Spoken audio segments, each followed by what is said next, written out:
अमित शाह और मोदी जी मिलकर योगी जी को हराना चाहते हैं। ये वीडियो बस लास्ट तक देख लेना, आपका दिमाग हिलने वाला है। तो सेंट्रल गवर्नमेंट यूनिवर्सिटी कॉलेजेस के अंदर यूजीसी कोड लेके आई है, जिसके अंदर जनरल वर्ग को क्रिमिनल और कमजोर वर्ग या दलितों को विक्टिम मान के चला जाएगा। एक इक्विटी स्क्वाड नाम का ग्रुप भी कॉलेजेस में घूमेगा, जो ये मेक श्योर करेगा कि कुछ भी केस हो तो जनरल का बच्चा जेल तक जरूर जाए, क्योंकि फेक केस करने पे यूजीसी कोड के अंदर कोई सजा नहीं है। अब ये इतना खतरनाक क्यों है, इसके लिए आप SC/ST एक्ट का डेटा एक बार जान लो। पहले कर्नाटका हाईकोर्ट, फिर इलाहाबाद हाईकोर्ट और यहां तक कि सुप्रीम कोर्ट ने भी यह माना है कि SC/ST एक्ट का इस्तेमाल ब्लैकमेलिंग के लिए होता है, क्योंकि as per the data 75% of the मुकदमे यहां पर केवल फर्जी होते हैं। यहां तक कि पहली क्लास में पढ़ने वाले एक छात्र को भी इस काले कानून के अंदर बुक किया जा चुका है। अब यहां पर मोदी जी की जिम्मेदारी बनती है कि इस काले कानून को थोड़ा रैशनलाइज किया जाए, जिससे एक तरफ तो दलितों को न्याय भी मिले और दूसरी तरफ इसका मिसयूज खत्म हो जाए। लेकिन उन्होंने किया क्या है, वो यूजीसी लेके आ गए ताकि अपर कास्ट के बच्चों को जेल तक जाने में कोई प्रॉब्लम ना हो। सिर्फ कॉलेज और यूनिवर्सिटी नहीं, अगर हम यूपी की बात करें तो यूपी के अंदर अपर कास्ट का पॉलिटिकल डोमिनेंस खत्म करने की बीजेपी लगातार कोशिश कर रही है। यहां तक कि बीजेपी ने फरमान जारी करके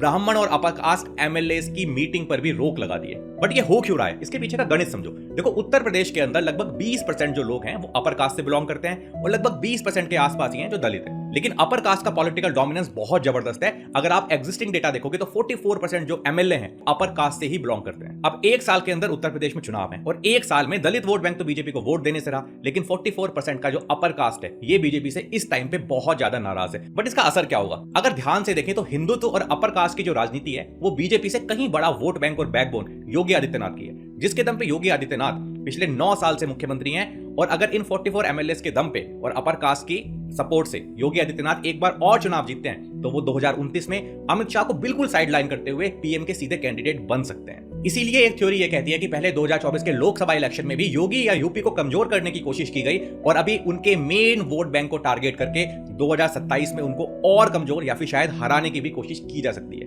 वैसे 2029 में अमित शाह और योगी आदित्यनाथ में से आप किसको पीएम देखना चाहोगे, कमेंट करके जरूर बताना। जय हिंद।